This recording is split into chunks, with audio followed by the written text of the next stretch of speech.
জানেন সুবহানাল্লাহ বললে, আল্লাহু আকবার বললে আসমানের মালিক এত খুশি হয়, রহমতের ফেরেশতাদের কাছে বলে আয় আয়। পণ্ডিতি করছিলে, আমি যখন বলছিলাম এদেরকে বানাবো, তখন তোরা পণ্ডিতি করছিলে আর বলছিলে মারামারি করব, কেউ আওয়ামী লীগ করবো, কেউ বিএনপি করবো, কেউ জাতীয় পার্টি করবো, এরা রাজনৈতিক ভাবে মারামারি করব, এই গোষ্ঠী ওই গোষ্ঠীর সাথে দেশীয় অস্ত্র নিয়ে মারামারি করব। আয়া আন্দি দিলেন এই সমাজ কল্যাণ যুব সমাজের মাহফিল আইসা, প্রবাসীদের মাহফিল আইসা দেখা যাক এরা কি মারামারিতে লিপ্ত না আমার তসবিহ তাহলিলে লিপ্ত। দেখ এই মানুষগুলো ছাতক পাখির মতো মৌমাছির মতো বসে আমার কথাগুলো শুনতেছে, আর কিছুক্ষণ পর পর বলে সুবহানাল্লাহ, আবার একটু একটু পর পর কয় আল্লাহু আকবার, আল্লাহু আকবার। আমি নাকি মহান, আমি নাকি বড়। আবার কিছুক্ষণ পর পর কয় আলহামদুলিল্লাহ, সমস্ত প্রশংসা নাকি আমার। ফেরেশতারা কয় আল্লাহ বুঝি নাই, বুঝতে পারি নাই।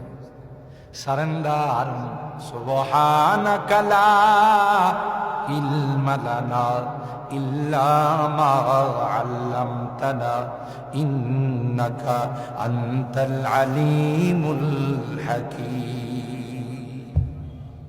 সারেন্ডার, আত্মসমর্পণ।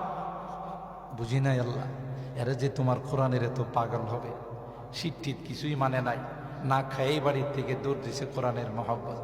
আল্লাহ কয় এত কথা শুনতে চায় না, কি চায় এদের কি দেওয়া যায়? আল্লাহ কয় ফেরেশতারা কয় তোমার সম্মতি দাও। আল্লাহ কয় তোরা সাক্ষী থাক, এই মাহফিলে যারা আসছে বুখারী শরীফের হাদিস, আমি আল্লাহ তাদের জীবনের গুনাহগুলো মাফ করে দিলাম। करम भी व लुत्फे खुदावंदगार, करम भी व लुत्फे खुदावंदगार, गुना बंदा करदास्त व ऊशर में सार, गुना बंदा करदास्त व ऊशर में सार। আল্লাহ কয় আমার বান্দাদের মাফ না করলে আমার লজ্জা লাগে। যেই জান্নাতের আশায়, যে জাহান্নাম থেকে মুক্তির আশায় এখানে বসা আছে, তোমরা সাক্ষী থাকো আমি আল্লাহ তাদেরকে জাহান্নাম থেকে মুক্ত করে জান্নাতের ফয়সালা করে দিলাম। যারা আসে নাই ওরাও কি এই ঘোষণা পাবে? কিছু পণ্ডিত মানুষ আছে যারা গেছে ওরা তো ব্যাগকে, শীতের মধ্যে মানুষে বাইরে যা কয় আমরাই বালা, বাড়ির মধ্যে জানালা খুললে লেপ গায়ে দিয়া শুয়ে রয়েছে আর ওয়াজ শুনতেছি, ওয়াজও শোনা হইতেছে আর আম হইতেছে।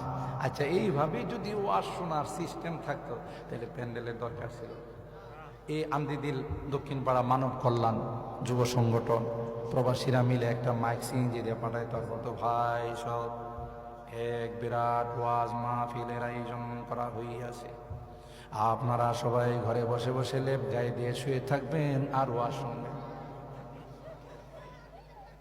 তাই না?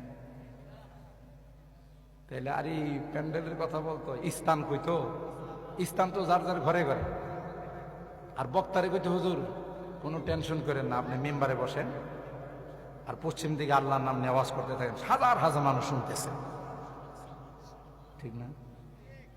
ময়মনসিং একবার ওয়াজ করতে গেছি, বয়ান দিছে আমার রাত্রে 2টা, সারা রাত ব্যাপী মা যায় দেখি ইয়া আল্লাহ, গোটা প্যান্ডেল মেনি হাসপাতাল সব ঘুমাই দিচ্ছে। আমি বললাম ভাই আপনারা সবাই ঘুমাইতেছেন, আমি ঢাকার থেকে আসছি, আমি কারে ওয়াজ করবো? 2-3 জন মাথা ওড়ায় ওয়াজ করুন, আপনি মিশা কথা কইবেন কি কমো কর? এরা কইতেছে আপনার দাওয়াত দিয়ে নিয়ে এসে আপনি মিশা কথা কইবেন, আমরা শুনতেছি আপনি ওয়াজ করুন।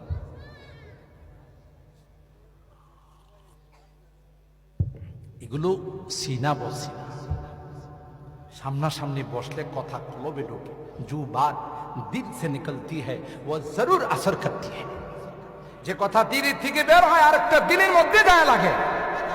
কথা বলেন ঠিক কিনা? এতগুলো উলামায়ে কেরাম নুরানি চেহারা নিয়ে বসে আছেন, তাদের দিকে তাকাইতেছেন, আল্লাহ আমলনামা ভারী করে দিচ্ছে। মাহফিলগুলো যদি না থাকতো, নাস্তিক আর মুরতাদরা এই দেশকে বহু আগেই বিজাতির দেশ বানায় ফেলায়। ওই জন্যই তো তাদের চুলকানি, কথা কয় না।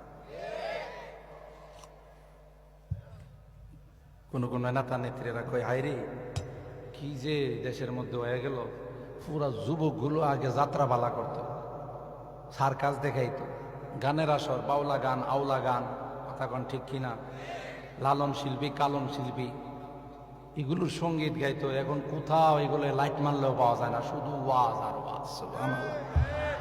এদেশের সবচেয়ে বড় বড় ইসলামী মহাসম্মেলন গুলো আমার এই যুবকরা করে। আল্লাহু আকবার বলে। ওই জন্য ওদের চুলকানি। চিন্তা করছে সর্বনাশ, এই যুবকগুলোকে লাইনচ্যুত কিভাবে করা যায়, এই মিশনে নামছে। এরা কিয়ামতের 2 দিন পর পর্যন্ত আমাদের দেশে অস্ত্রের হামলা করবে না, কোন মুসলিম কান্ট্রিতে অস্ত্রের হামলা করবে না। এখন তাদের রণকৌশল পাল্টায়া চারিত্রিক একটা চরিত্র ধ্বংস করার মিশন নিয়ে নামছে। আর তারই ফলশ্রুতিতে এদেশে 31st নাইটের আবিষ্কার হচ্ছে। 31st নাইটে যুবকরা, যুবতীরা happy new year, happy new year, ও নববর্ষ তোমাকে স্বাগতম। গাধা কোথাকার, তুই স্বাগতম না জানাইলেও আসবে, জানাইলেও আসবে।